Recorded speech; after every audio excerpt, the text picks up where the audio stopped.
আমার মনে হয় এখানে কোনো খবর রয়েছে যার বিস্তারিত জানা দরকার। শুনতে চাচ্ছি কেউ একজন কি বলবে? এই সকল মহব্বতের প্রতিদান দেখুন। আপনার সহধর্মিনীর সাথে সে কি আচরণ করেছে। এর শাস্তি আপনার সহধর্মিনীর প্রতি কুদৃষ্টি পোষণ করেছে। বানু জুলেখা মিথ্যা কথা বলছে জনাবে মালিক। ইউজারসিফ কৌশলে বানু জুলেখার কক্ষে প্রবেশ করছে। আমি এর বিপরীতে যে কোনো দলিলই নিয়ে আসি না কেন সেটা আপনার কাছে গ্রহণযোগ্যতা কখনোই পাবে না। আর কারো সাহসও নেই সত্যটা বলার। থেকে বেশি ক্রোধের সৃষ্টি করো না। আমি দলিল ও সাক্ষী দেখতে চাই। আমি আসল গুনাহগারকে ধরতে চাই।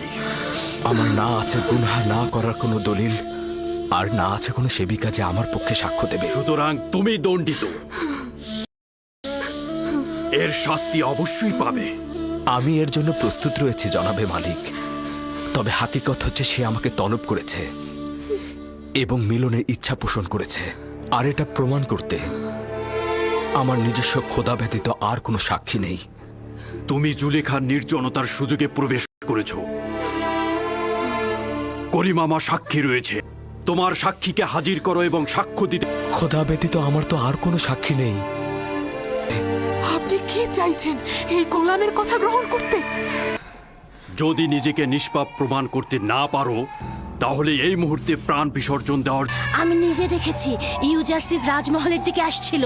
তারপর কৌশলে এই সপ্ত দরজা দিয়ে ঢুকে একটা একটা করে দরজা বন্ধ করছিল। তাকে নিজে শিওরে দেখে চিৎকার করে সাহায্য চাইছিলাম। রুদামুনকে এখানে ডাকো। ইউজারসিফের উচিত এখানেই শাস্তি পাওয়া।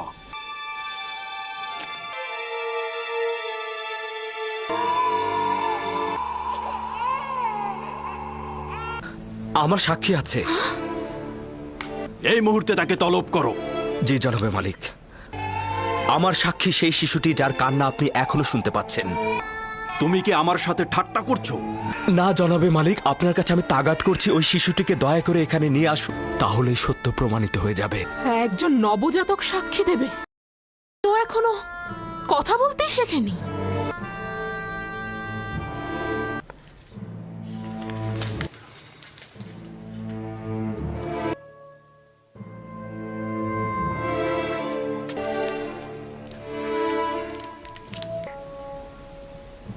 বলো তাকে সাক্ষী দিতে। কথা বলো। যা তোমাকে খোদাতালা শিক্ষা দিয়েছে তা তুমি এখানে বলো। বলো কিসিনে।